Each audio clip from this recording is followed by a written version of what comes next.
Hey guys, welcome back to the channel. So here's the next deck profile for the November 2019 format. This time it's on my Endymion Pendulum deck. I decided to go back and make a few changes here and there. I even included cards like Reflection of Endymion, which is a card I actually greatly underestimated up till now.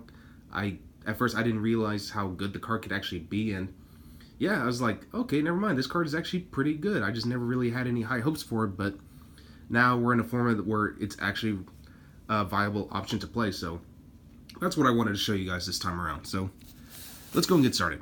My main deck's 40 cards, of course, so starting off with 3 copies of Servant of Endymion. Best card in the entire deck. It turbos out your Jackal King, which is a great card to counterattack against Nibiru. And yeah, just like a really powerful starter and probably going to be your main starter overall.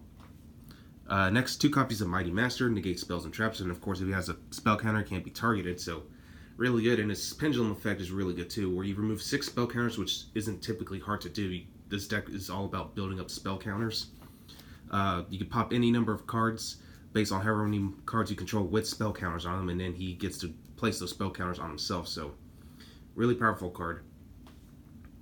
2 Reflection of Endymion. This is like your second best starter in this deck. A little bit better than Magister, apparently. So generally you use the same effect like Servant from the Pendulum effect, where you remove 3 spell counters, special summon this card from your hand, or special summon this card from your Pendulum Zone and 1 monster from your hand that you can place a spell counter on. But when this card is special summoned, you can bounce back 1 card that has a spell counter, except itself, and 1 card your opponent controls back to the hand. So this card acts as free spot removal.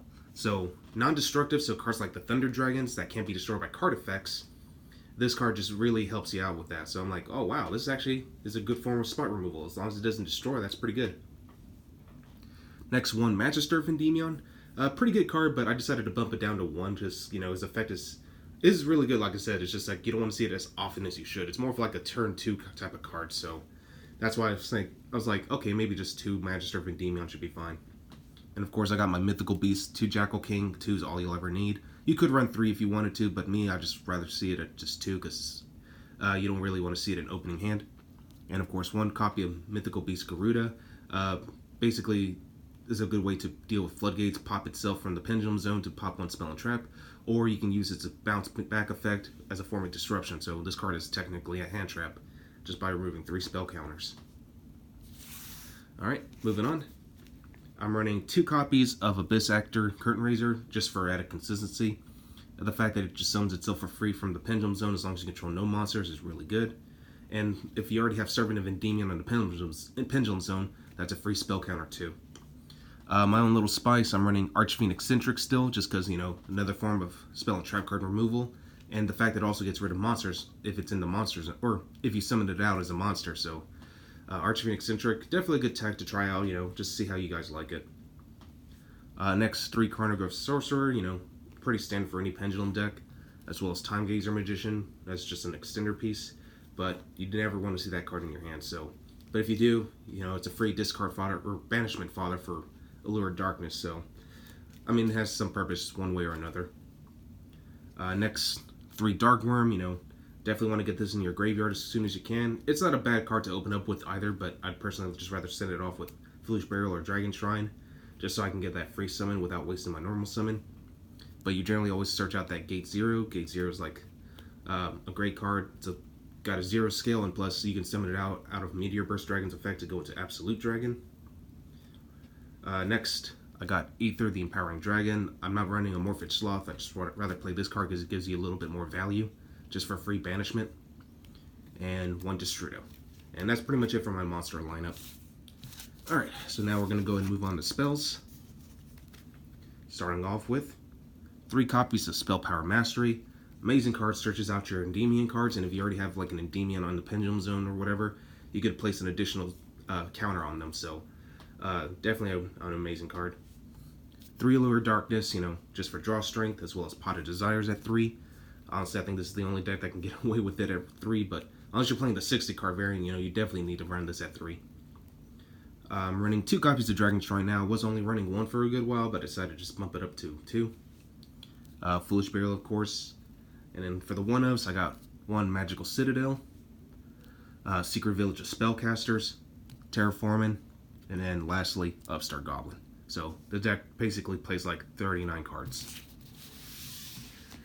Alright, now we're moving on to the extra deck.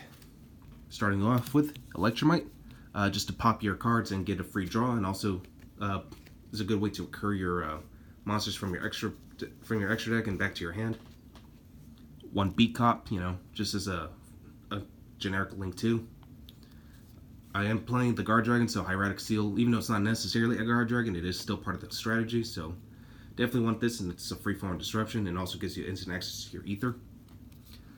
Like I said, you still want to play the Guard Dragon, so Pisty and LP are definitely needed. One Triple Burst Dragon, which also negates stuff. Saryuja for more draw power. One of my personal favorite cards, Appaloosa. And then Boral Sword Dragon.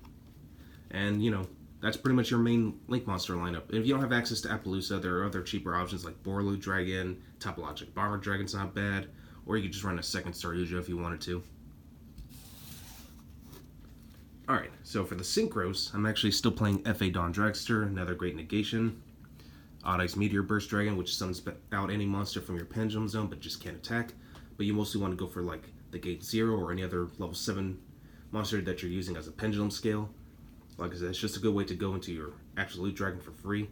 And also the fact that if it's already on the field and you basically go into your battle phase, your opponent can't activate monster effects. So, pretty good.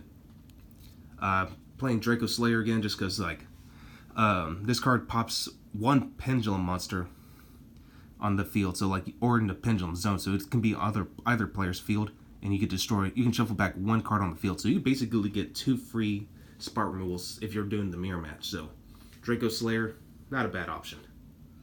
Borreload Savage Dragon, just for more negation, because that's basically what this deck does. It just builds up negates. Of course, I got the Absolute Dragon and Vortex Dragon package. Like I said, you definitely want to bring out your negates as much as you can and just try to disrupt your opponent as many times as possible. Alright, so for the side deck, I'm playing 3 copies in a Biru. If I'm going second, this is definitely a great card to work with. I'm playing 3 Mind Control, 3 Dark Ruler No More, which is another good card against the mirror match. For back row heavy strategies, I'm playing Cosmic Cyclones, as well as Royal Decree. Trap heavy decks, I definitely don't want them to disrupt me in any given way, so Royal Decree is going to be the best way to stop them, so yeah. Well, that's all I got for you guys today. Hopefully you guys enjoyed this, and I will catch you guys again next time.